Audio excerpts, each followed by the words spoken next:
जय गुरुदेव। अनंत कोटि ब्रह्मांड नायक सदगुरुदेव के चरणों में कोटि कोटि प्रणाम।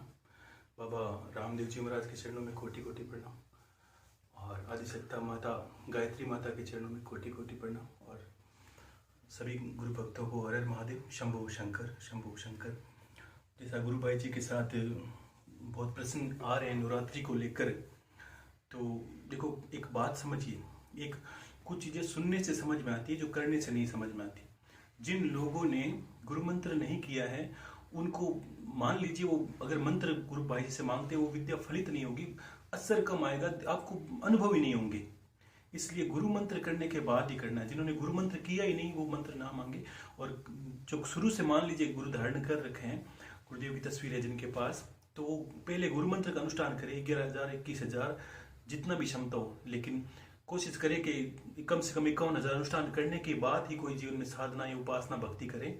गुरु मंत्र एक आधार है और ये बात बार बार समझाना अच्छा नहीं लगता कि गुरु मंत्र आधार के बिना आपकी की जो नींव है मकान की, वो नींव ही कमजोर होगी तो कोई विद्या फलित होती ही नहीं है। चाहे देवी के मंत्र हो चाहे देवताओं के मंत्र हो, कोई फलित नहीं होता। तो ये नहीं करना, वो गुरु मंत्र करें और गुरु मंत्र करने के बाद नवरात्र का व्रत कर सकते हैं और देवी का पूजन पाठ कर सकते हैं। मंत्रवादी नहीं करें, वो गुरु मंत्र का अनुष्ठान कर सकते हैं 11,000 21,000 का, जो गुरु भाई जी ने बता दिया है। और रही बात घट स्थापना की, देखिए गुप्त का अर्थ है सबसे छिपाना। गुप्त का अर्थ समझ लीजिए, गुप्त जितना होता है उतना रखा जाएगा। आप अगर घर के अंदर नवरात्र करते हो तो आपके घर के किसी सदस्य, एक दो सदस्य को छोड़कर किसी को पता ना चले। आप व्रत करते हो, सुबह खाना खाइए, शाम को कुछ नहीं खाना, फलियारी लेनी है और दूध पिए, कोशिश करिए। और घट स्थापना नहीं करोगे तो आपको सिर्फ एक दीपक लगाना है रोज, जो देवी के सामने एक घी का दीपक लगाना है। ये आपको सुबह शाम करना है और बाकी पूजन पाठ जो नित्य करते हो वही करना है। अंदर में करना है आपको। नवरात्र का व्रत किस लिए करना है कि सबसे पहले आपको क्या करना है, सभी देवताओं की पूजा करनी है। विधि आप फिर समझ लें, सभी देवताओं का पूजन करके नहा धो के, और गुप्त नवरात्र होते हैं वो आपको सुबह 4 बजे 5 बजे से शुरू करने होते हैं। उस वक्त आपको सभी देवताओं को जो अपनी पूजन स्थली में है सबका पूजन पाठ करके उनसे आदेश आज्ञा लेकर प्रणाम करके आदेश क्या आशीर्वाद मांग के फिर शुरू करें और गुरुदेव का नाम लेकर शुरू करना है। और पहले गुरु की माला करें, गणेश भगवान का पूजन आदि सबका करके जो आपके पूजन स्थली में है उनका पूजन करें। फिर गुरुदेव की एक माला करें, फिर एक भैरव माला करें, ओम भम भैरवाय नमः, ये बता दिया सबको। ये करने के बाद 11,000 का अनुष्ठान तो करेंगी माताएं बहनें, उनको 6 माला सुबह, शाम को 7 माला, इतना ही करना है और एक कवच पढ़ना है। मंत्र करते वक्त ये ध्यान रखना है कि मंत्र जोर से नहीं बोलना है, उवांशु यानी आपके होठ हिलने चाहिए मंत्र के अंदर। गुप्त का यही अर्थ है, आपको होठ हिलने चाहिए, मंत्र बाहर नहीं आने चाहिए मुंह से। और आप कवच पढ़ते हो मंत्र के बाद में, वो आपको जोर से पढ़ना है, जितना जोर यानी जो अभी मैं बोल रहा हूं इतनी आवाज आपकी आनी चाहिए। ये दोनों वक्त पढ़ना है कवच। और बता दिया सुबह 6 माला, शाम को 7 माला। और जो पुरुष हैं उनको 21,000 का अनुष्ठान करना है। 24 माला रोज की होती है, 11 सुबह और शाम को 13 माला उनको संपन्न करनी है, ठीक है। और शाम को कोशिश करें सूर्यास्त के बाद, यानी जितना हो सके तो 8 बजे के बाद ही बैठे। रात को गुप्त का अर्थ है संध्या के समय 8 बजे के बाद ही बैठना है और सुबह 5 बजे 4 बजे या 6 बजे के आसपास बैठे। सूर्य उदय होने से पहले कोशिश करें संपन्न हो जाए। हवन इसमें नित्य करना नहीं है, आपको अंतिम दिन में 1 माला हवन करना है कुल देवी का और 21 आहुति भैरव जी की देनी है, 11-21 गुरुदेव की देनी है। और जो भी देवता आपने रोज पूजन किए उनको 1-1 आहुति देकर आपको हवन संपन्न करना है, ठीक है। ये आपका नवरात्र हुआ। और दूसरी बात, पूजन विधि। पूजन विधि करते कुल देवी माता के सामने मेहंदी मैंने बता दी। मेहंदी का पहले दिन जो शुरू करें उस दिन संध्या के समय कटोरी में मेहंदी भिगोकर माता को अर्पित करें। माताएं बहनें तो पूरे नवरात्र में लगा के रखना है, मेहंदी तो उतरनी नहीं चाहिए। और पुरुष है उनको अपने राइट हिस्से में, जो अपना राइट हिस्सा होता है सही दिशा का, उसमें छोटी अंगुली, उसके पास की अंगुली और बिचली जगह पर एक जो सूर्य जैसा बनाना है, ये पुरुष को लगा के रखना है। ये नवरात्र में आपके लगा के रखना है। और माता का जो श्रृंगार है वो आपको अंतिम दिन किसी नवविवाहिता को अर्पित करना है। वो पहले दिन ला के रख सकते हैं, बीच में रख सकते हैं, आपकी जो भी श्रद्धा है। देने वक्त भी आपको बता दिया, सुंदर से सुंदर माता के निमित्त जो चीजें हों वो आपको देनी है। और रही बात इसमें और गुप्त क्रिया की, वो होती है इसमें मुद्रा। गुप्त नवरात्राओं में मुद्रा प्रदर्शन करना होता है।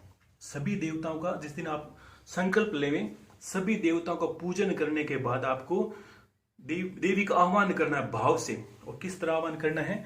आपको पहले प्रणाम करना है। प्रणाम का 3 तरीका है, ठीक है। प्रणाम करने के बाद पहला, जब हम हाथ जोड़ते हैं अपने शीश पे रखना चाहिए, मस्तिष्क के ऊपर। दूसरा वक्त आपको सिर्फ वो शीश के सामने रखना है कि आपके अंगूठे दोनों आपके आज्ञा चक्र को छुएं। और तीसरा आपको हृदय पर रखना है। ये हमेशा प्रणाम का तरीका याद रख लीजिए। कभी भी किसी मंदिर में देवताओं के सामने, गुरु के सामने प्रणाम करें, ये 3 प्रणाम होते हैं। ऐसे प्रणाम आपको करने होते हैं।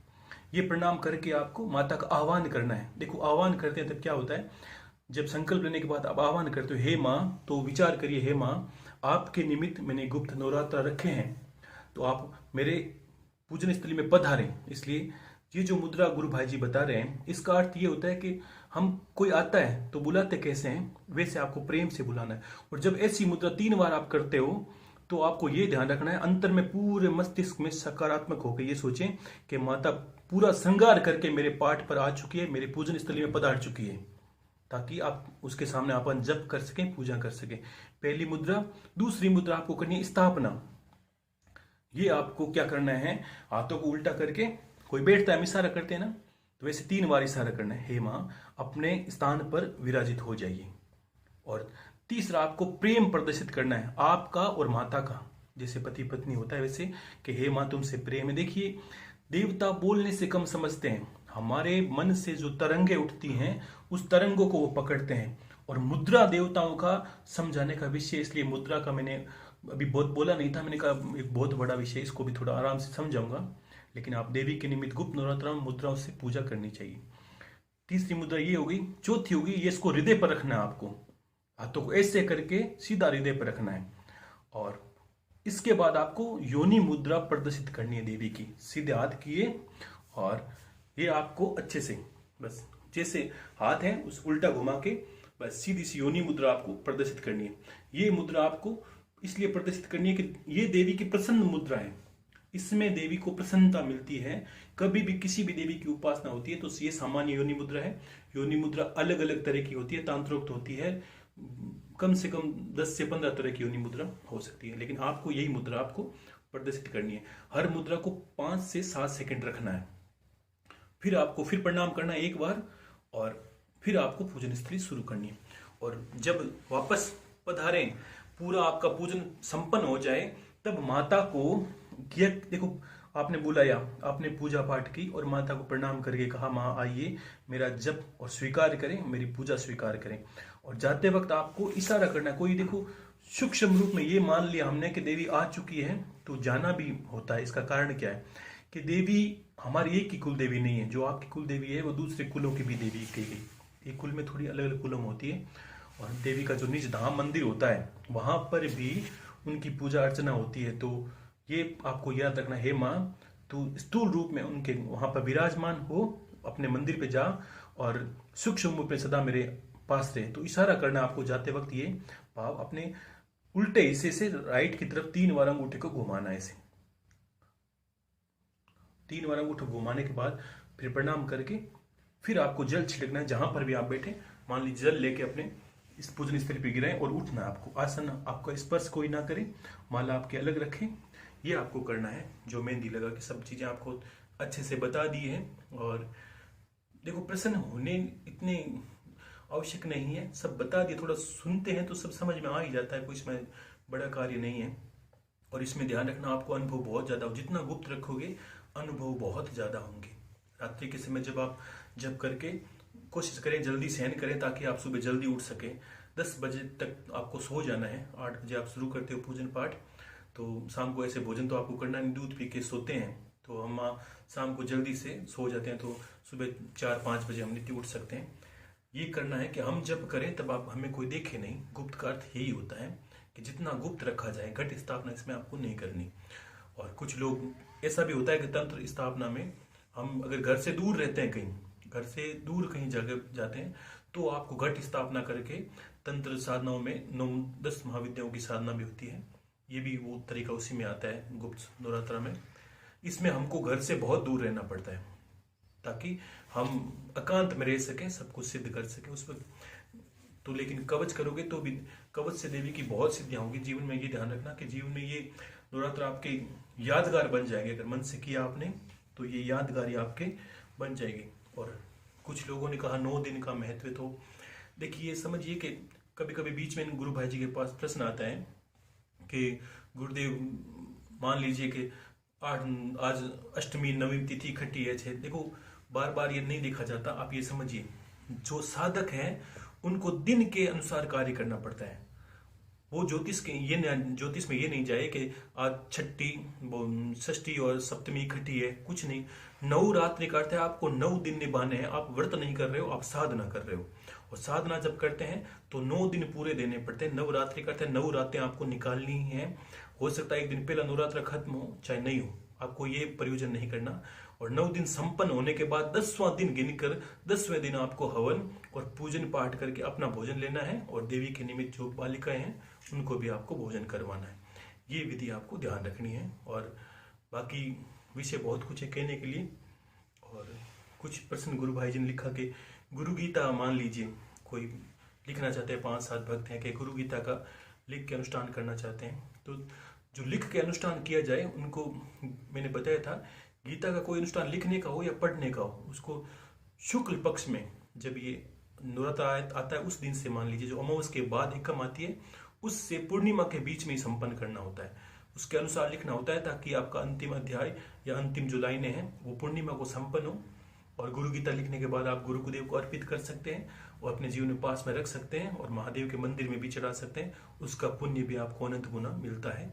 और गुरु गीता लिखने से आपको दिव्य दिव्य ज्ञान है जो स्वतः ही मस्तिष्क में आता है। और हम अनंत जो ज्ञान है गुप्त, वो स्वतः ही हमारे मस्तिष्क में पैदा होने लगता है। हमें काफ़ी कुछ ज्ञान से मिलता है, लिखने से बहुत फर्क पड़ता है जीवन में। और बाकी गुरु भाई जी आपको बता ही देंगे जो कार्य है। और देखो थोड़ा एक ही कार्य मैं समझाना चाहता हूँ कि काफ़ी जो प्रश्न है उत्तर सबके आ चुके हैं, सुनते हम नहीं है, ये थोड़ी गलती है कि हमें सुनने की कमी है। भाई अगर सुन लेते तो हमें समझ में आ जाता कि सब बातें बता दी है। जो बातें बता दी है उनको वापस बताने में बहुत परेशानी होती है कभी कभी, क्योंकि 1-2 लोग तो है नहीं। ये तो ठीक है दूर से है तो सबको कहा जा रहा है, अन्यथा पास हो तो बता ही नहीं जा सकता। एक जने कोई समय नहीं दे सकते किसी को। तो ये पूजन 9 दिन का पूजन पाठ का समय होता है, बीच में समय मिलेगा तो अमृतवाणी आएगी, नहीं आएगी। और बाकी ये ध्यान रखना कि सब कुछ भाव पे निर्भर करता है। कभी कभी क्या मंत्र लेके दौड़ते हैं कि अब मंत्र इतना कर लिया सिद्ध हो गया, कुछ नहीं होगा। जब तक भाव नहीं होगा तब तक कुछ होगा नहीं। और भाव होगा तो गुरु को भी आप अच्छे से सुनेंगे, और भाव होता तो आपको सारी चीज़ें समझ में आएंगी। बिना भाव के सुनते हैं। आजकल आप लोगों को भी गलती नहीं है, क्योंकि मंत्रों का तो व्यापार सा चलता है। गुरु भाई जी ने बताया कि जो मांगते हैं वो मंत्र मिल जाता है। जो किताबों मंत्र है आप आराम से पढ़े, कोई दिक्कत नहीं, उससे भी आपको फलित होगा नहीं, वो हम नहीं कह सकते। क्योंकि जो गुरु परंपरा से उसको तो नियम से ही दिया जाएगा। जब तक गुरु मंत्र नहीं करेंगे कोई विद्या फलित नहीं होगी आपको, यही कहना है मेरा। तो आशीर्वाद है सभी को। हर हर महादेव, शंभू शंकर। गुरु भाई जी आपको समय अनुसार आपको जितना हो सके आप समझ के सवाल करेंगे तो उनको भी अच्छा लगेगा। जब उनको अपने आप ऐसे लगने लगेगा आप परेशान करने लगे हो तो फोन का विषय है ही नहीं। सत्य बताऊं तो ऐसा तो बिल्कुल विषय नहीं था। और कुछ लोगों ने बहुत ज़्यादा अनुरोध किया इसलिए फ़ोन का नहीं था। आप सोच समझ सकते हैं कि अगर 3-4 हज़ार आदमी अगर आपसे हर हर महादेव करे तो भी आपको समय लगता है, क्योंकि जवाब देने में।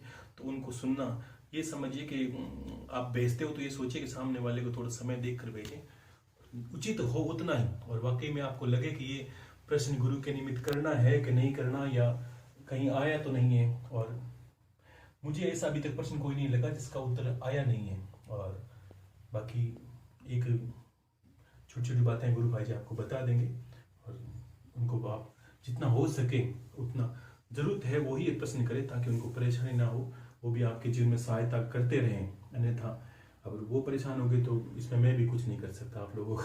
मैं तो सिर्फ बोल सकता हूँ, वो अपने अनुसार कार्य करेंगे। वो सेवा के अनुरूप समर्थ हैं और सेवा में लीन भी है, इसलिए गुरुदेव की आज्ञा से वो सब कार्य करते हैं। लेकिन आपको भी थोड़ा समझना होगा कि वाकई में कुछ प्रश्न ऐसे तो नहीं है कि हम नहीं करना चाहिए वो कर रहे हैं या परेशान कर रहे हैं, ऐसा ना करें आपको, ये मेरा अनुरोध है आप सभी से।